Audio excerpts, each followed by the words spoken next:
En el libro de Mateo, el Evangelio de Mateo, capítulo 27, del verso 32 en adelante vamos a leer.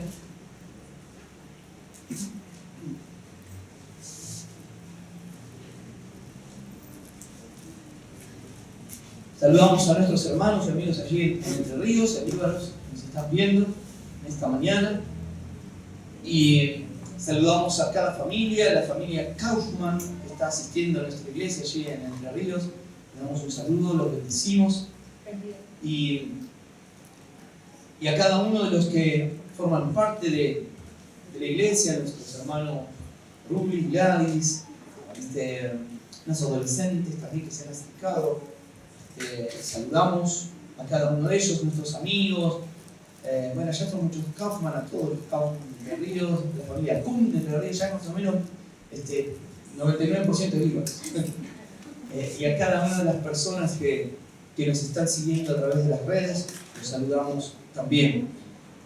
Dice la palabra del Señor en Mateo capítulo 27, verso 32. Cuando salían hallaron a un hombre de Cirene que se llamaba Simón, y a este obligaron a que llevase la cruz, y cuando llegaron a un lugar llamado Gólgota, que significa lugar de la calavera, le dieron a beber vinagre mezclado con hiel, pero después de haberlo probado, no quiso beberlo.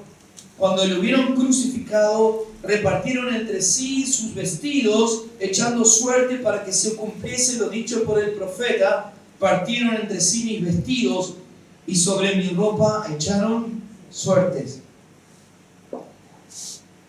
Dice el versículo 36, y sentados le guardaban allí, y pusieron sobre su cabeza su causa escrita: este es Jesús, el Rey de los judíos. Y esto tiene que ver un poco con la primera pregunta: ¿por qué mataron a Jesús?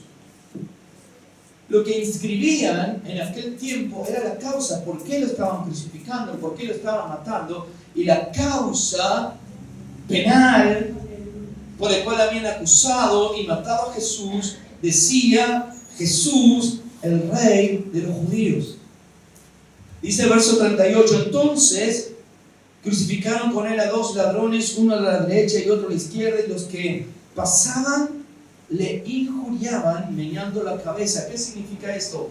Pasaban, lo despreciaban y decía: qué desastre, este iba a terminar así. Ya sabían, era un mentiroso,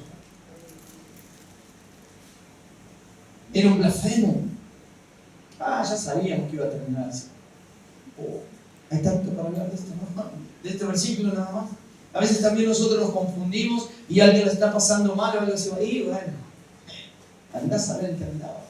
Y capaz que está en una lucha tremenda de su vida, está ahí batallando y nos apresuramos a decir algo como esta gente. Pero después del tercer día resucitó.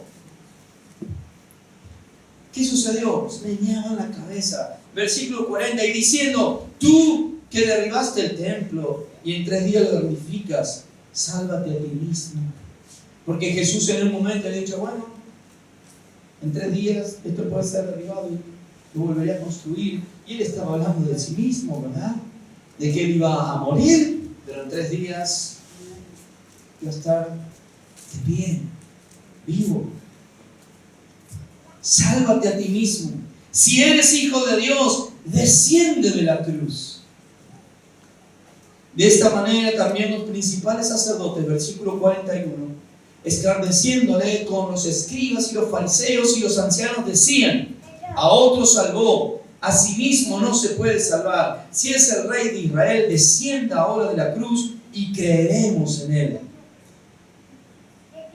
Confío en Dios, líbrele ahora si le quiere, porque ha dicho: soy hijo de Dios. Qué tremendo, ¿no? Lo que están diciendo.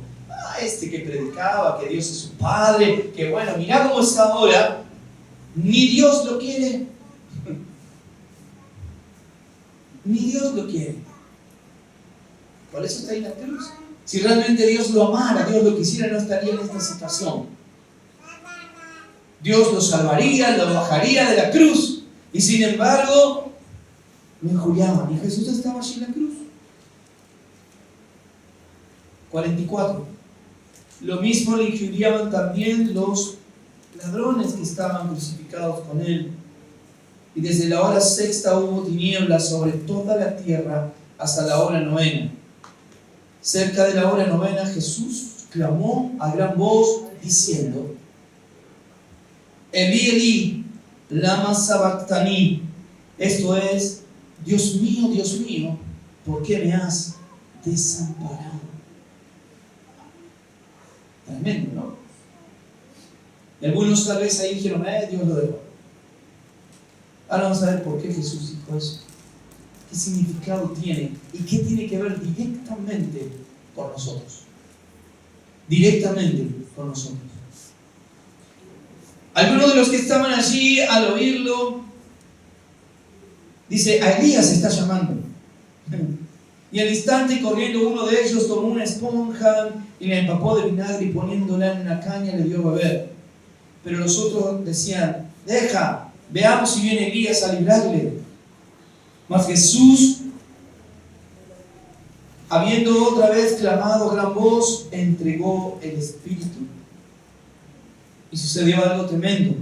Y aquí el velo del templo se rasgó en dos, de arriba abajo. Y la tierra tembló y las rocas se partieron. Y se abrieron los sepulcros y muchos cuerpos de santos, es decir, aquellos que habían creído en el Señor, que habían dormido, que habían muerto, se levantaron. Y saliendo de los sepulcros después de la resurrección de Él, vinieron a la santa ciudad y aparecieron a muchos.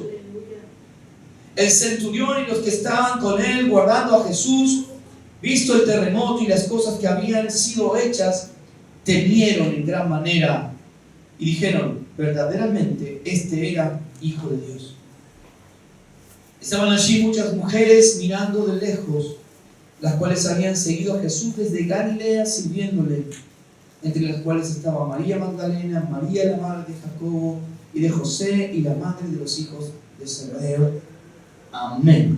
Hasta ahí por ahora. ¿Cuántos han leído este relato? Amén. Tremendo. Aquí Jesús estaba muriendo. Ahora, ¿por qué mataron a Jesús? ¿Cuál fue el delito? ¿De qué lo acusaban? ¿Por qué lo mataron?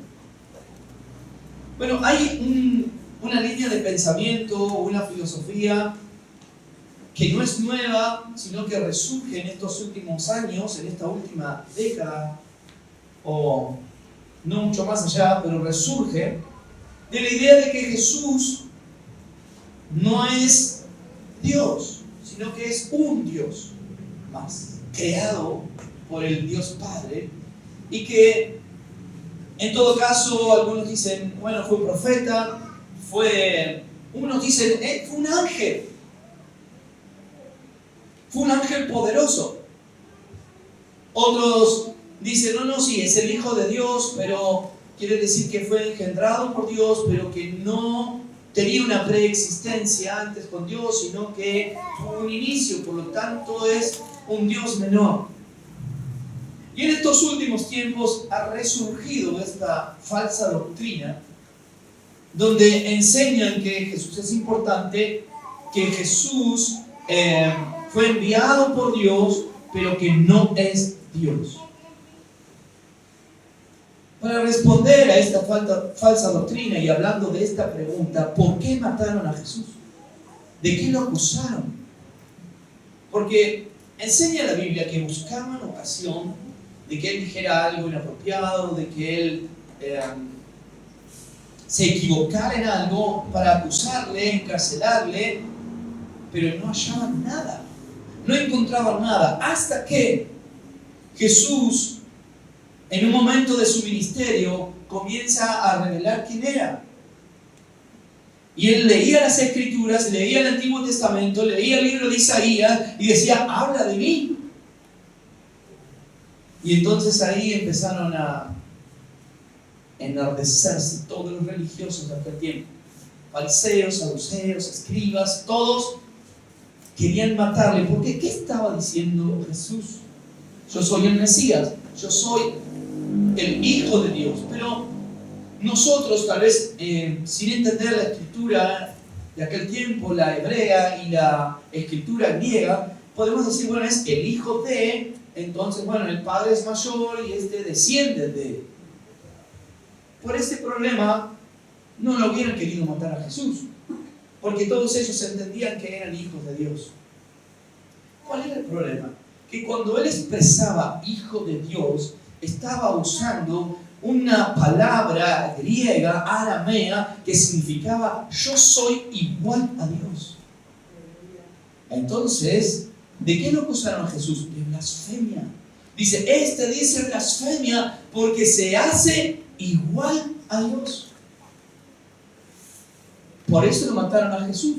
Entonces, yo lo entiendo como hay personas que interpretan mal la escritura y dicen, no, bueno, no, Jesús era un Dios más pequeño. Si hubiera sido así, no lo hubiesen querido matar. Lo quisieron matar porque Jesús dijo, yo soy Dios. Él nos dijo, yo soy más grande que Abraham. Antes que Abraham fuese, yo soy.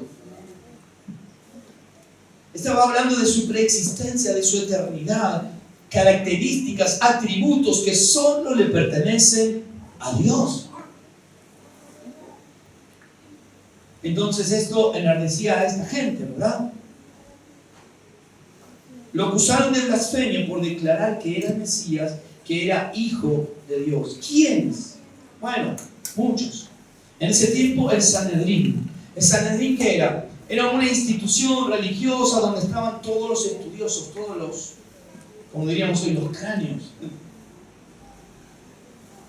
que estudiaban las escrituras, conocían las escrituras. ¿Cuál fue el problema? Que hablaban del Mesías, decían del Mesías, pero cuando estuvo entre ellos, lo rechazaron. El Sanedrín, no solamente eso, sino gran parte de los judíos.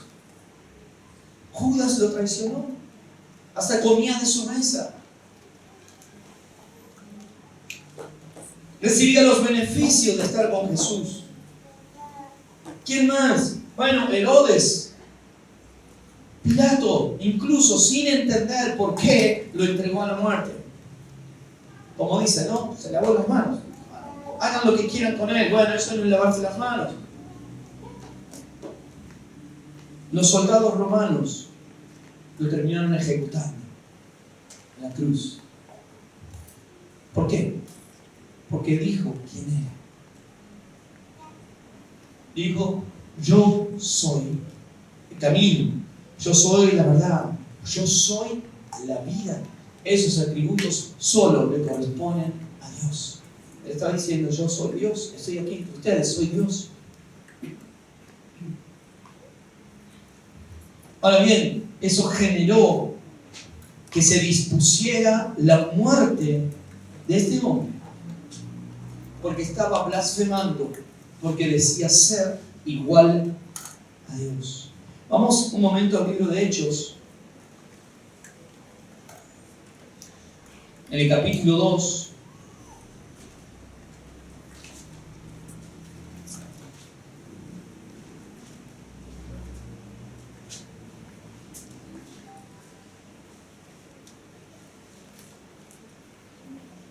En el versículo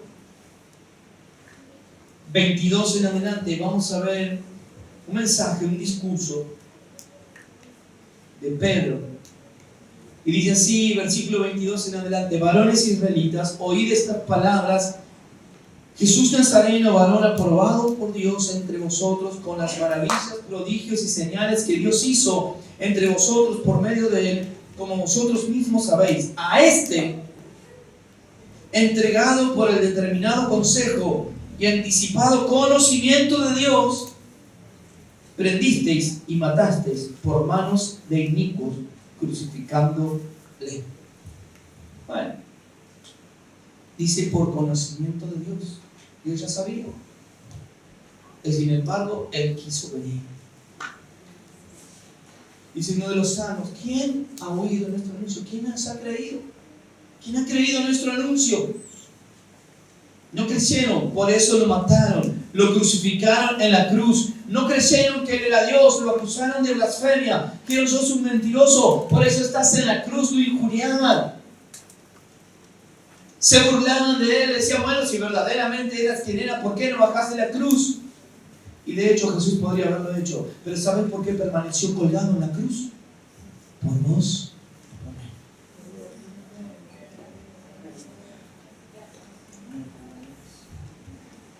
Por vos.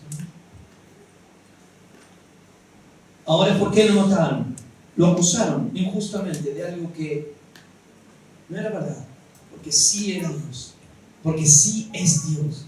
Porque sí siempre fue Dios desde la eternidad. Uno, el Padre, el Hijo y el Espíritu Santo. Ahora bien, surge entonces la otra pregunta: ¿por qué tuvo que morir Jesús? ¿Por qué será que Jesús tuvo que morir en la cruz? Porque decimos, bueno, esto ocurrió, no entendieron, lo quisieron matar, pero ¿era necesario que Jesús muriera? Bueno, yo me lo pregunté muchas veces. Dios, ¿no podría haber hecho otra cosa, Dios? ¿No podría haber simplemente venir y hablarnos y contarnos la historia y listo? Y que nosotros dijeron, bueno, sí, vino Dios y que haga algunas maravillas y nosotros... ¿Por qué era necesario que Jesús viniera, padeciera y muriera en la cruz? ¿Por qué murió Jesús? ¿Por qué era necesario? ¿No habría otra forma? ¿No habría otro plan? Bueno, esto es muy interesante. Es muy importante que nosotros sepamos y conozcamos esto. Primero, el versículo que acabamos de leer dice: a este, versículo 23, entregado por el determinado consejo y anticipado conocimiento ¿de quién? De Dios, consejo de Dios. Hubo una charla en la eternidad entre el Padre, el Hijo y el Espíritu Santo y dijeron, esto es necesario. ¿Quién va? Esto es necesario por el consejo de Dios. Dios que es sabio, Dios que es eterno, Dios que es poderoso. Él en su eternidad, en su consejo, dijo, es necesario que el Hijo venga, padezca y muera en la cruz. Dios lo determinó. Yo creo que si Él lo determinó es porque debe haber sido necesario. No solamente eso. El libro de Primera de Pedro, vamos a leer varios versículos hoy porque quiero que se lleve la información bíblica acerca de esto. En Primera de Pedro, capítulo 3,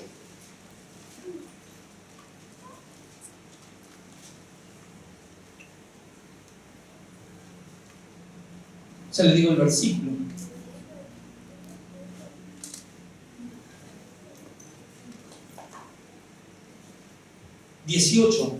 Primera de Pedro, capítulo 3, versículo 18, dice, porque también Cristo, ¿qué?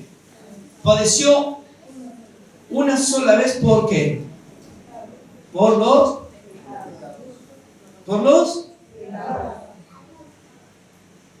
el justo por los injustos. ¿Para qué? ¿Para qué? Para llevarnos ¿a quién? A Dios, siendo la verdad muerto en la carne, pero vivificado en espíritu. Ahora